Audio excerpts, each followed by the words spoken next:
हाय दोस्तों, आज की कहानी है सरवर जैसे बेटे के रहते हुए माँ वृद्धाश्रम में क्यों गई।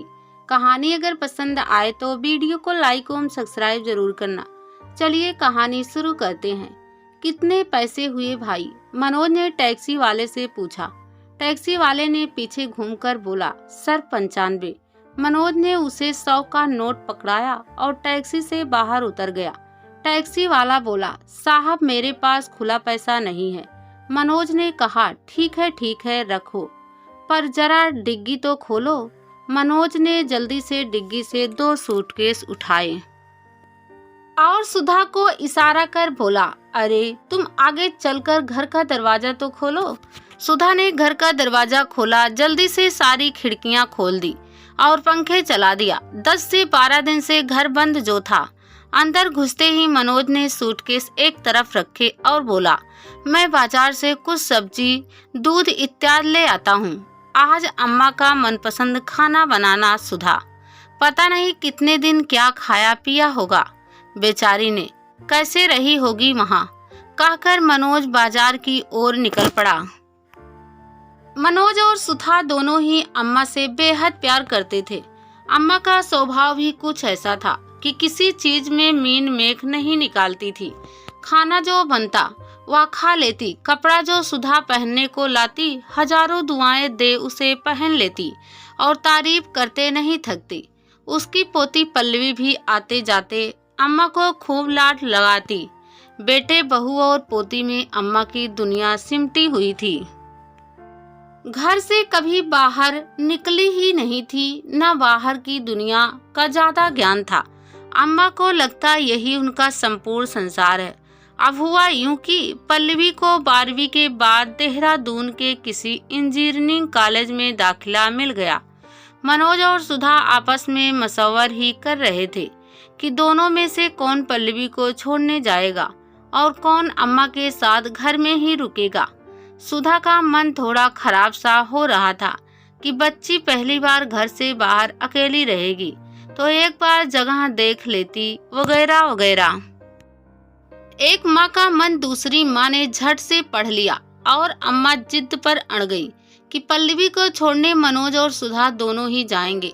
मनोज ने बड़ा समझाना चाहा कि अम्मा तुम्हें यूं अकेला तो नहीं छोड़ सकते ना, पर अम्मा टस से मस ना हुई।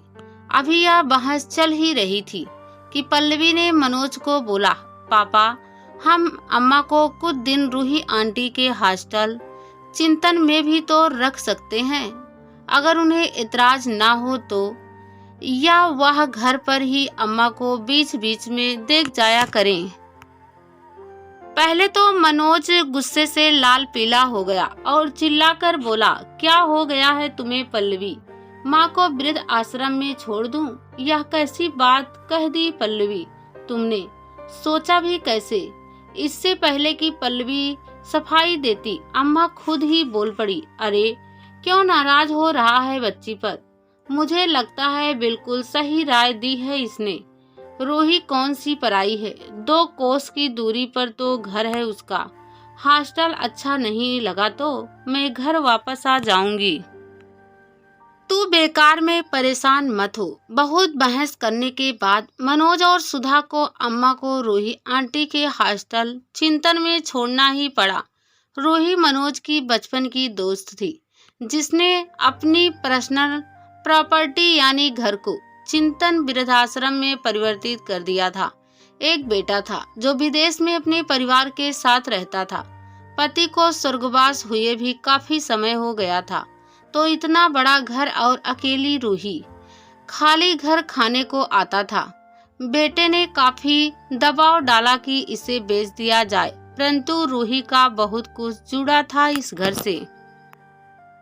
उसकी आत्मा बसती थी इस घर में। उसकी जवानी, पति के साथ गुजरे सुनहरे पल, बेटी की किलकारियां, बहुत मुश्किल था रूही के लिए चिंतन की हस्ती को मिटाना। काफी समय तक रूही के मन में द्वंद्व चलता रहा कि चिंतन में बच्चों का प्ले स्कूल क्रश खोलूं या ओल्ड वुमेन हॉस्टल टाइप कुछ खोलूं।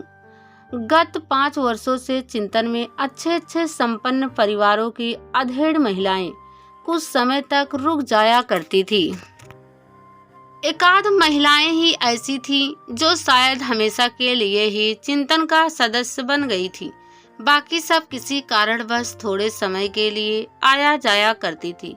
एक डॉक्टर और एक रसोइया रूही ने नियुक्त किया हुआ था। एक कॉमन रूम था जहां कुछ ताश की घड़ियां और एक हारमोनिया रखा हुआ था।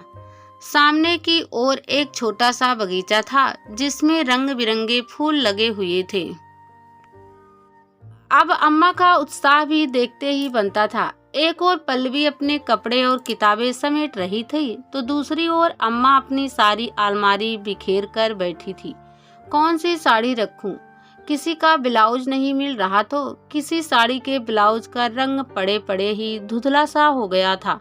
किसी को देखकर बोलती, अरे यह तो बहुत समय से पहनी ही नहीं, तो यही उठा लेती हूँ। अरे मनोज, मेरी नारियल के तेल की शीशी कहाँ गई? हाँ, और मेरा बटवा, मनोज इसमें जरा कुछ पैसे तो डाल दे। तभी मनोज बोला, अम्मा बटुए में दवा रखना ज्यादा जरूरी है, पैसे तो मैं पहले ही डाल चुका हूँ। रही तेल की शीशी की बात, तो वह कौन सी बड़ी बात है, वह तो वहाँ भी मिल जाएगी। पर अम्मा बिना तेल की शीशी के कहाँ चलने वाली थी। अगले दिन सुबह अम्मा एक सुंदर सी नीले रंग की साड़ी पहने नीचे आंगन में जा खड़ी हुई। सुधा थोड़ा मुस्कुराकर बोली, अम्मा हमारी याद तो ना आएगी? अम्मा ने उसे गले लगाकर बोला, मेरा तो सारा संसार तुम ही लोगों से है और मैं कौन सा हमेशा के लिए ही जा रही हूँ। पल्लवी का काम हो जाए तो बस मुझे वापस घर ले आना। अब यह मनोज कहाँ रह गया? मुझसे तो बोला था ठीक 9 बजे तैयार रहना क्योंकि 10 बजे तुम्हारी गाड़ी का समय है। अरे वाह अम्मा, मनोज अम्मा का सूटकेस उठाते हुए बोला, तुम तो पहचान में ना आ रही हो आज। नारियल के तेल की शीशी उठा ली थी ना फिर? मनोज हंसकर बोला। अम्मा ने हाँ में गर्दन घुमाई, चश्मा ठीक किया, एक नजर घर में दौड़ाई और बाहर निकल गई। मनोज रूही से पहले ही बात कर चुका था, लेकिन जब अम्मा को वास्तव में चिंतन में छोड़ने का समय आया तो मनोज का कलेजा जैसे मुंह को आने लगा। यूं लगा जैसे पहली बार बच्चे को किसी प्रिपरेटरी स्कूल में छोड़ रहा हो। एक बार फिर बोला, अम्मा मजबूरी में छोड़ रहा हूँ, माफ कर देना। और तुम भी तो अड़ ही गई ना। सुधा रुक जाती तुम्हारे साथ।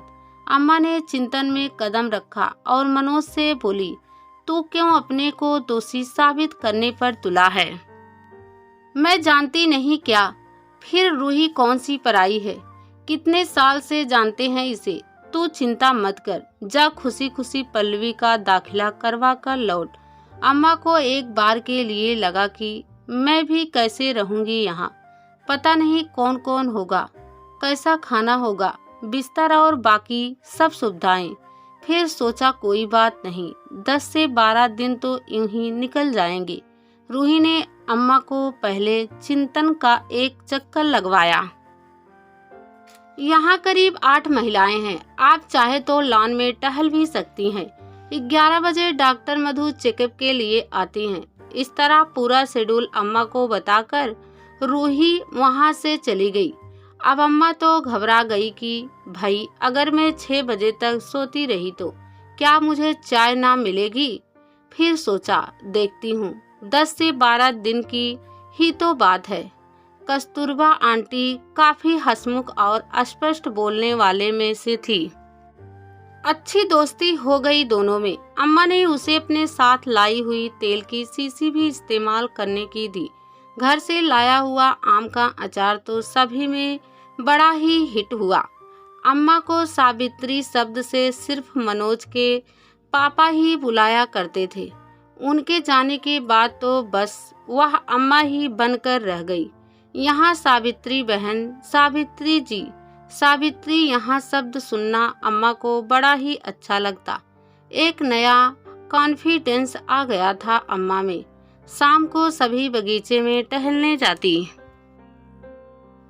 कॉमन रूम में बैठे बैठे एक दिन सभी अपनी जवानी के दिनों के कुछ हसीन पलों का जिक्र कर रहे थे। तभी कस्तूरबा आंटी ने कहा, अरे सावित्री, तुम भी कुछ बताओ ना।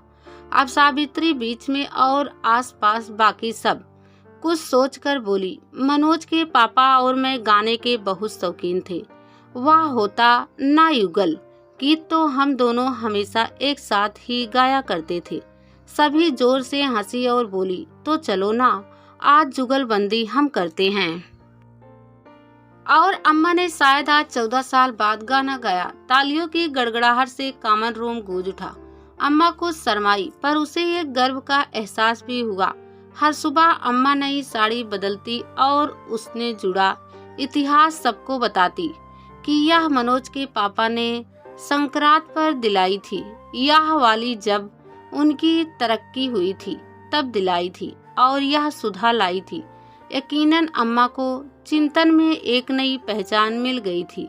हर सुबह का बेसब्री से इंतजार रहता उसे, एक साथ बैठकर नाश्ता करना, फिर टहलने जाना या एक साथ टीवी देखना, ताश खेलना, बातें करना, अपने सुख दुख बांटना, कुछ अपनी कहना, कुछ उनकी सुनना।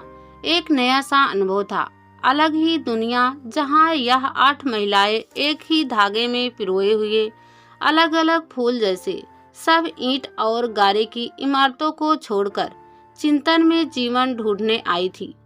कुछ को मजबूरी में आना पड़ा, कुछ थोड़े समय के लिए आई थी जैसे अम्मा, कुछ हमेशा के लिए चिंतन में बसने के लिए आई थी। इन 12 दिनों में अम्मा से सावित्री कब बन गई पता ही ना चला। इस नई पहचान से अम्मा बहुत खुश थी।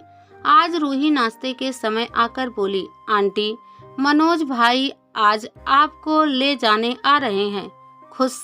अम्मा का तो दिल ही बैठ गया। बोली, क्यों? मतलब 12 दिन हो गए क्या रूही बेटा? बाकी महिलाएं भी कुछ रुआंसी सी हो गई, पर फिर भी चेहरे पर मुस्कुराहट लाते हुए बोली, सावित्री बहन, बहुत अच्छा समय निकला आपके साथ।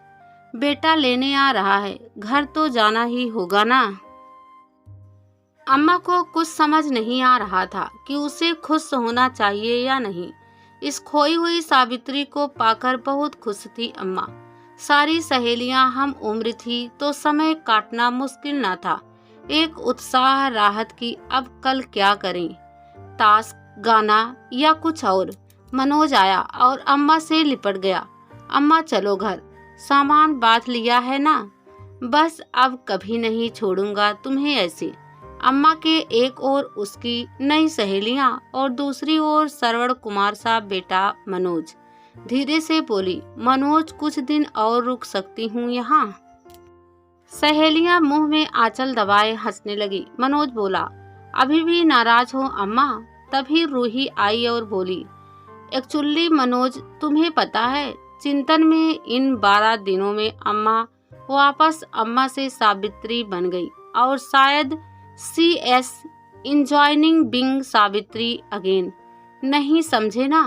बेचारे मनोज को कुछ भी समझ नहीं आ रहा था। बस यही बोला, अम्मा, सुधा ने तुम्हारे मनपसंद चीजें बनाई है, चलो जल्दी घर चलो।